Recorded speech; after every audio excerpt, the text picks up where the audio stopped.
I should have just called an Uber. That's the thought that keeps circling my mind as I sit in the back of this old, musty taxi, gripping my phone like a lifeline.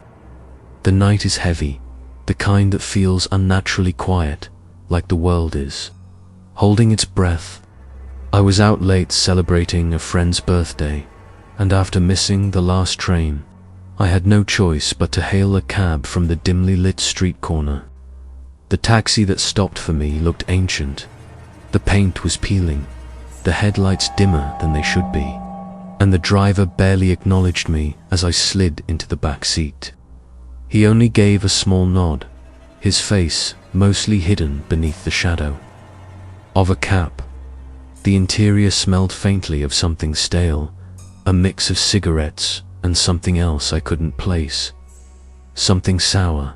I gave him my address, and he started driving without a word. At first I tried to ignore the uneasy feeling creeping up my spine. Maybe it was just exhaustion playing tricks on me. But as we drove further, I noticed something strange. The meter wasn't running. I glanced at the driver in the rearview mirror, but his eyes were fixed on the road, unblinking, almost too focused. "Excuse me," I finally said. "Your meter isn't on." No response. I cleared my throat, louder this time. "Sir, your meter. You'll be home soon," he interrupted, his voice low and gravelly. Something about the way he said it sent a shiver through me. I shifted in my seat, suddenly aware of how dark it was outside, how unfamiliar the streets looked. I had lived in this city for years, but the roads we were taking didn't seem right. I think you're going the wrong way," I said, forcing my voice to stay calm. "This isn't the fastest route." The driver didn't reply. He just kept driving, the rhythmic hum of the engine filling the tense silence. I pulled up, my phone's GPS, and checked my location. My heart started to race. We were miles away from my neighborhood, heading in the opposite direction. I felt a cold sweat break out on my skin. "I really think you need to turn around," I said, this time firmer. "You're going the wrong way." The driver chuckled low and raspy. It wasn't the kind of laugh that came from amusement. It was something else, something darker. I tapped on the partition between us. "Hey," I said, "turn around."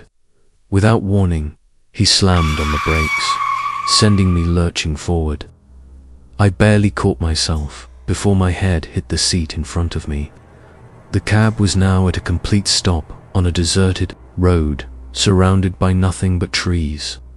No streetlights, no buildings, just endless darkness outside the windows. My breath hitched as the driver slowly turned around. For the first time, I saw his face clearly. His skin was unnaturally pale, his eyes dark and sunken, his lips curled into a grin that made my stomach twist. "You should have just stayed quiet," he murmured. A cold sensation crept up my spine. I reached for the door handle and yanked, but it wouldn't budge. The locks had clicked shut without me noticing. "Why did we stop?"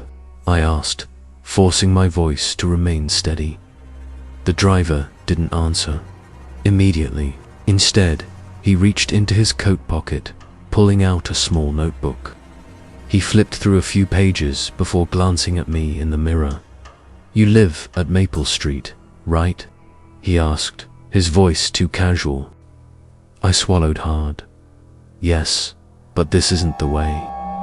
The driver tapped his fingers against the steering wheel. "It's the scenic route." I checked my phone, no signal. My pulse quickened.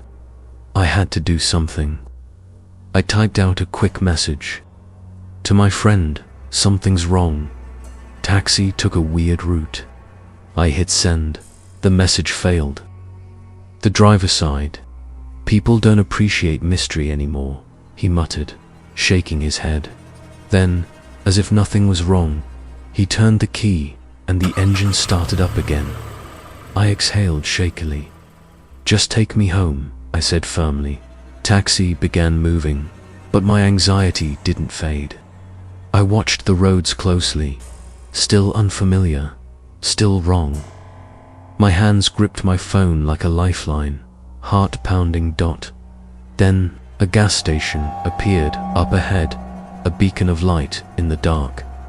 I made a snap decision. "Stop here," I demanded. The driver hesitated. "Why?" "I need to use the restroom," I lied. A pause.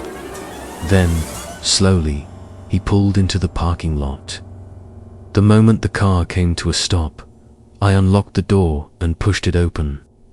Cold air rushed over me as I stumbled out, heart hammering in my chest. I rushed into the gas station without looking back. Inside, the bright fluorescent lights felt like safety. The clerk behind the counter gave me a puzzled look as I leaned against a shelf, trying to steady my breathing. "Everything okay?" he asked. I glanced outside. The taxi was still parked. Near the pumps, the driver sat motionless, staring at the gas station. Then, without warning, the car started moving again. Slowly at first, then faster. Within seconds, it had disappeared into the night. The clerk followed my gaze. "That guy bothering you?" I hesitated. I don't know." The police arrived not long after. I told them what happened, but when they ran the taxi's description, something strange occurred. The plates didn't exist. No records of that car, no records of any driver matching the description I gave.